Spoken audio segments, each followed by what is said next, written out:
Super ఉంది, చాలా బాగుంది. ఇప్పుడు రెసిపీ ఎలా చేయాలో చూద్దాం. ఇంకా లేట్ ఎందుకు, స్టార్ట్ చేసేద్దాం.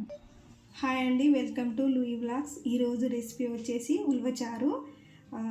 నేను ఒక గ్లాస్ తీసుకున్నా. నల్ల ఉలవలు అంటారు ఇవి.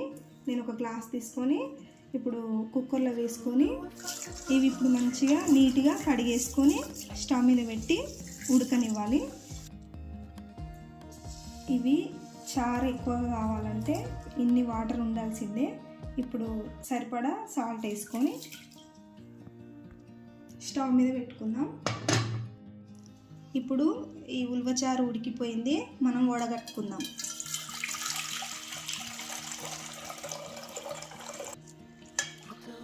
ఇది ఒక 5 మినిట్స్ మరగనివ్వాలి ఈ చారును. అక్కడ చారు మరిగేలోపు మనం పోపుకు సరిపడా ఇంగ్రీడియంట్స్ ఏం కావాలో చెప్తాను. ఉల్లిపాయలు, పచ్చిమిర్చి, వెల్లుల్లి రెమ్మలు, కరివేపాకు, కొంచెం చింతపండు నానబెట్టి పెట్టుకున్నాను. ఈ మరుగుతున్న ఉలవచారులో చింతపండు పులుసు పోసుకున్నాం. ఇందులో ఇప్పుడు ఒక స్పూను కారం వేసుకుందాం, ఒక స్పూను పసుపు, సరిపడా సాల్ట్. ఇప్పుడు ఆయిల్ పోసుకుందాం. ఇప్పుడు పోపు గింజలు, ఆవాలు, జీలకర్ర వేసుకుందాం. ఇప్పుడు ఉల్లిపాయ ముక్కలు, పచ్చిమిర్చి ముక్కలు, వెల్లుల్లి రెమ్మలు, కరివేపాకు ఒకసారి మంచిగా కలుపుకోవాలి.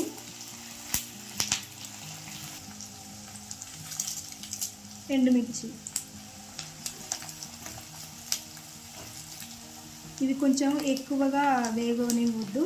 కొంచెం 70% అట్లా ఉడికిన తర్వాత మనం చారులో వేసేసుకోవాలి. కొంచెం పసుపు అందులో వేసుకున్నాం కాబట్టి ఇందులో కొంచెం వేసుకుంటున్నాం. ఇప్పుడు ఈ పోపు రెడీ అయిపోయింది, చారులో వేసేసుకున్నాం.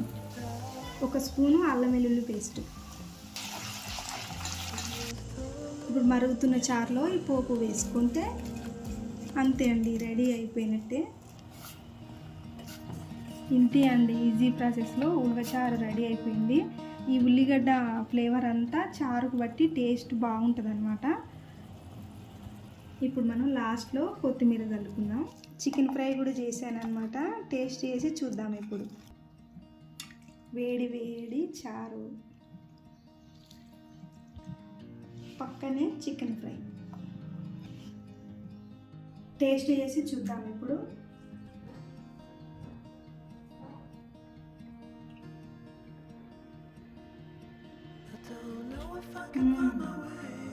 సూపర్ ఉంది, చాలా బాగుంది.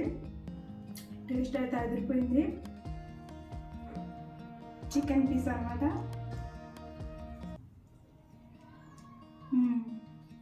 ఉలవచారు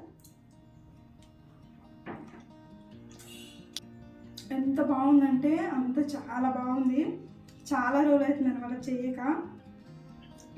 అప్పుడప్పుడు చారు కూడా చేసుకోవాలి.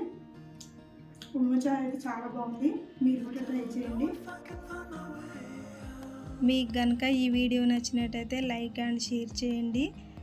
కొత్తగా చూస్తున్న వాళ్ళైతే ఛానల్ సబ్స్క్రైబ్ చేసుకోండి.